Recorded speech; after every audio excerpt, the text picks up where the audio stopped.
एक बहुत ही ख़ास मेहमान जुड़ रहे हैं, बाला सर हमारे साथ जुड़ रहे हैं और उनसे हम ना ज़रा इस मार्केट का सिनेरियो जो है ना वो थोड़ा समझने की कोशिश करते हैं। बाला सर पहले तो बहुत बहुत शुक्रिया, थैंक यू वेरी मच समय देने के लिए। टीना स्वदेश के स्टूडियोज़ में आया।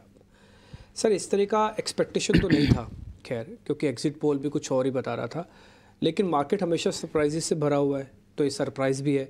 हमने कोविड जैसा सरप्राइज़ भी झेल लिया, तो ये तो कुछ भी नहीं, तो बहुत छोटा सा है।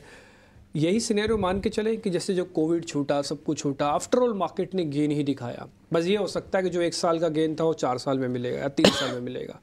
यही कैलकुलेशंस करके चलें भी।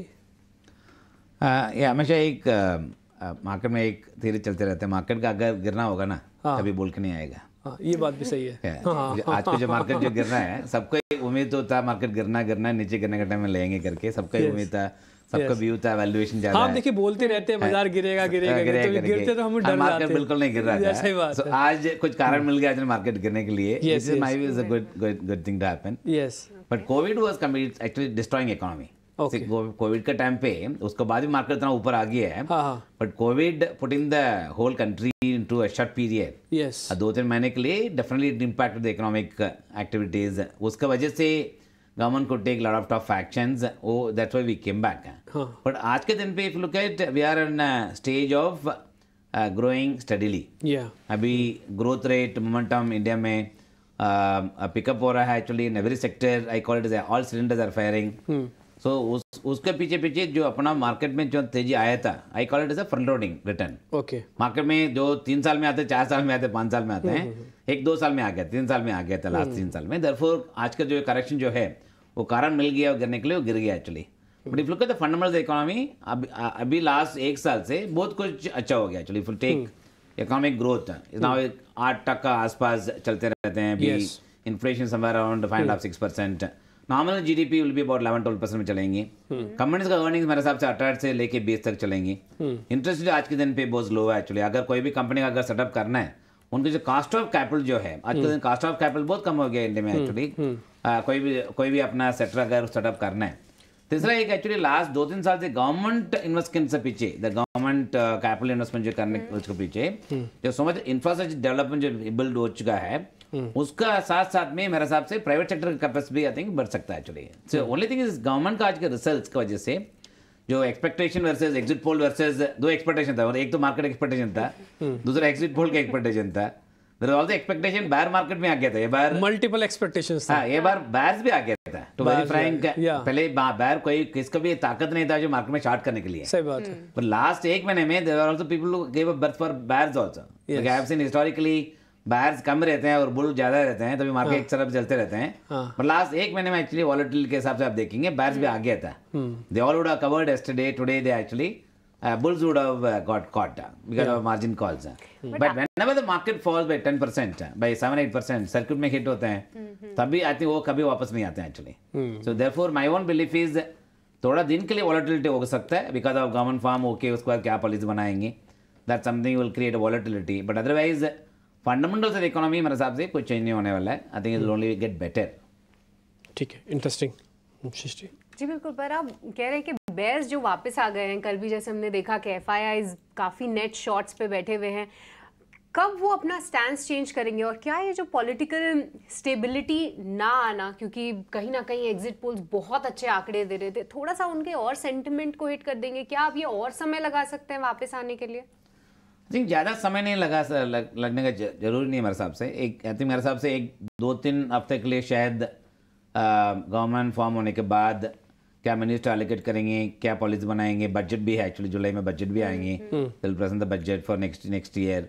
सो आई थिंक उनका जो नैरेटिव देखिए उसके बाद मेरे हिसाब से पार्टिसिपेट आना शुरू हो जाएंगे। Second is unlike the past, this time around domestic mutual fund been large buyer, but FIIs पूरा सेलिंग में था।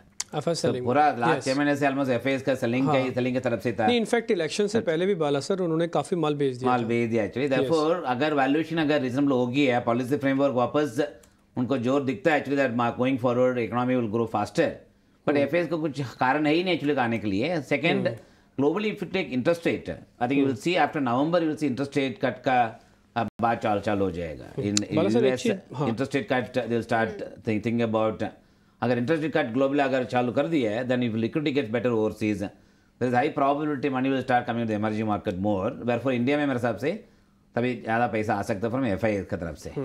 देखिए सर, अभी ना मैंडेट क्लियर नहीं हुआ, अभी भी 293 चल रहा है, और एटलीस्ट अलायंस के साथ 293 is not a good number जो एनडीए का है अभी भी।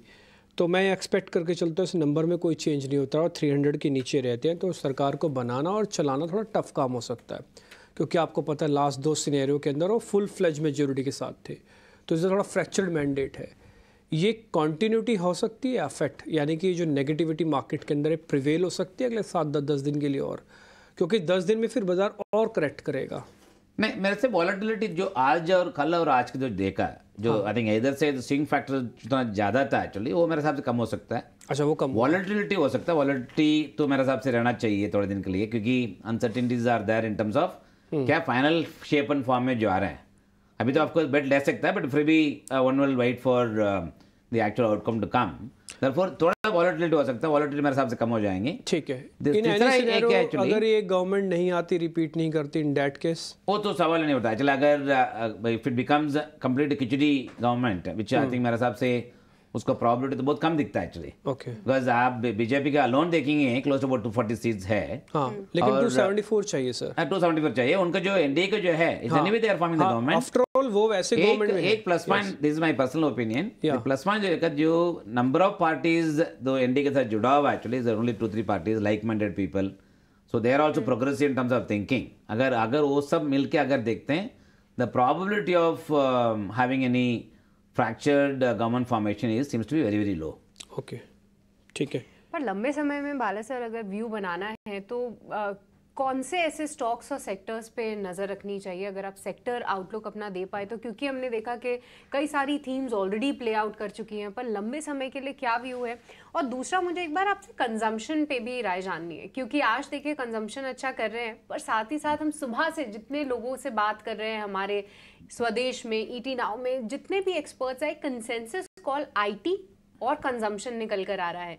ऐसा क्या चेंज हुआ कंजम्पशन स्टोरी में जिसकी वजह से सबका रुझान अब जा रहा है? क्योंकि रूरल पहले भी प्रेजेंट था, वहाँ पे थोड़ा मॉडरेशन ज़रूर था, बट क्या अब सरकार कोई भी हो, क्या लगता है कि अब जो कंजम्पशन स्टोरी है वो अच्छे से प्ले करेगी और ये एक ऐसा खेमा है जहाँ पे पॉलिटिकली ज़्यादा कुछ चीज़ें हिलेंगी नहीं?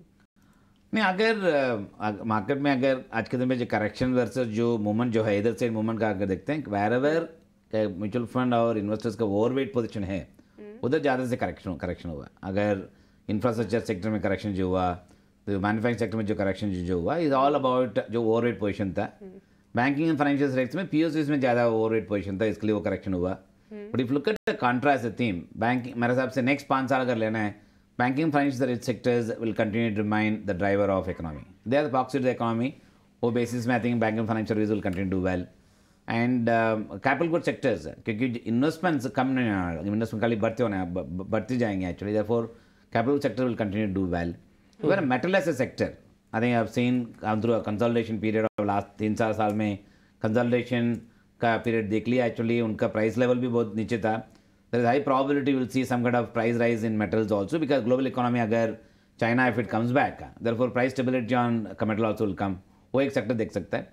तीसरा एक actually in the FMCG sectors there is high probability budget के बाद शायद some booster could be given for that sector. So for आज के इकोनॉमिक का सपोर्ट के हिसाब से देखते हैं, major supports are gone only to the building the infrastructure, but so far no support has come from the consumption to consumption demand to go up by way of intervention from the government. Budget के हिसाब से कुछ किया नहीं है, तो मेरे हिसाब से हाई प्रोबेबिलिटी बजट में शायद कंसिडर कर सकता है। इधर look at the indirect tax structures for on the consumer durable goods or the giving more money in the hands of working population itself, given the fact that they are the one who can increase the consumption. I think वो हो सकता है, plus good monsoon leading to good agriculture output, उसमें भी consumption बढ़ सकता है। Therefore आज का जो आप जो move देख रहे हैं, it's more of a contra bet. We as a fund house have been taking contra bet for quite some time. Valuation के हिसाब से और last 3 साल से कुछ बढ़ा नहीं है, so basis में हम लोग भी actually contra कर लिया था। Actually आज के दिन में वो बढ़ रहा है actually it's more of Contra call, Contra आपको कॉल, कहीं ना yes. कहीं रिलीफ है। रिलीफ है या करेक्ट। नहीं रिलीफ है, और एक्चुअली में बड़े पोर्टफोलियोज को कॉन्ट्रा करना ही पड़ता है, अदरवाइज नहीं तो फिर वो रिस्की हो जाता है। ये पूरा इवेंट को पास करना बड़ा मुश्किल है। बाला सर, आपको कई फंड मैनेजर रिपोर्ट करते होंगे, तो जैसे अभी का जो सिनेरियो बना है, अब आज से पहले तक फंड मैनेजर्स कुछ अलग अप्रोच लेके आते होंगे, अलग सिनेरियो आपके सामने रिसर्च रखते होंगे, आप बताते होंगे हाँ करना है या नहीं करना। ये अप्रोच बदल सकती है आज के बाद, आज के मैंडेट के बाद, कि अप्रोच वैसी रहेगी नहीं, be aggressive, be positive on the सरकारी companies, be positive on some defence, railways kind of nothing, ये अप्रोच बदल जाएगी? ना approach remain, investment approach remain same as a fund house. हम लोग जो मेंटेन किया हमेशा एक्चुअली बैलेंस्ड अप्रोच है। कभी आप इधर से आप एकदम बुलिश कॉल नहीं ले सकते, इधर से कांट टेक बेरिश कॉल, क्योंकि आपको मार्केट का अगर आपको समझ के इन्वेस्ट करना है, you look at the earnings of the companies, you look at how the balance sheet constructed, how the leadership is driving, management is driving the next round of growth. ये सब अगर देखते अगर सब में टिक मार्क है तो आपको कंसिडर करना ही पड़ेगा इन्वेस्टमेंट के लिए, और सेक्टर का आउटलुक के हिसाब से जो करना है। I think that's not going to undergo a change. Wherever you go aggressive, you go actually take excessive position, वो मेरे हिसाब से लास्ट 4-5 ऑलमोस्ट 10 साल से वो सब करेक्ट हो चुका है actually. I think people have become very cautious. अगर बड़ा पोजीशन लेने के लिए लिक्विड स्टॉक्स में they become very cautious, all put a nice risk management framework का, क्योंकि म्यूचुअल फंड आज के दिन में इन्वेस्ट नहीं कर रहे हैं, हम लोग 10 साल के इन्वेस्ट कर रहे हैं और 20 साल के इन्वेस्ट कर रहे हैं। सो बेसिस में आई थिंक फंड मैनेजर्स का वो चैलेंज आज के दिन पे नहीं है। ठीक है सर। पर क्योंकि बाला सर आप हमारे साथ आज स्टूडियो में भी आए हैं और कई समय से आप इतने लोगों का पैसा मैनेज कर रहे हैं, कंसेंसस आपसे यही निकल के आ रहा है, या जो टेकअवेज हैं कि थोड़ी वॉलीटिलिटी रह सकती है, कुछ सेक्टर्स आपने हाईलाइट किए जो कि एक बड़ी थीम प्ले कर सकते हैं आगे, पर अगर एज अ रिटेल इन्वेस्टर, क्योंकि हमारी वही ऑडियंस है, अगर किसी के पास 100 रुपये हैं तो आज की मार्केट के गिरावट में अगर लमसम किसी को डालना है तो कितना डालना चाहिए और कौन से बास्केट पे फोकस करना चाहिए? अगर आप लास्टली इस पे कुछ गाइड करें। Most important question. नहीं आज का अगर दिन पे देखते हैं, अगर मार्केट फॉल है, इज नो ब्रेनर। अगर हर बार में ऐसे करते रहते हैं, but definitely I think you should consider 15-20% of his money to invest in lump sums, क्योंकि मार्केट गिरा हुआ actually, therefore you are buying at a price which is fallen actually. और उसका अगर देखते हैं, अगर मेरे लंबा समय के लिए इन्वेस्ट तो करना है actually, SIP is the best way to do it. Put it in liquid fund and keep doing STP, lump sum डाल दीजिए फिक्स्ड इनकम फंड में, उधर से आप एसटीपी करते जाइए, उतना आप कर सकते हैं। वीक ऑन वीक एसटीपी और monthly STP, week on week कर सकता है एक्चुअली। अगर 3 हफ्ते के लिए अगर मार्केट वॉलेटिल रहेंगे, the best period to invest in SIP is during the volatile period, क्योंकि आपका रुपी कॉस्ट एवरेजिंग हिसाब से इन्वेस्ट करते नीचे हो जाता हैं, आपको रुपी कॉस्ट एवरेजिंग अच्छा पकड़ में आते हैं only when the market is volatile. Yes, ये तो है बिल्कुल। Bala sir, thank you very much, आज आप स्टूडियोज तक आए, बहुत बहुत शुक्रिया। Thank you very much. And काफ़ी अच्छी चर्चा और काफ़ी इंटरेस्टिंग व्यू पॉइंट्स आपसे मिले, बहुत बहुत शुक्रिया sir. Thank you very much.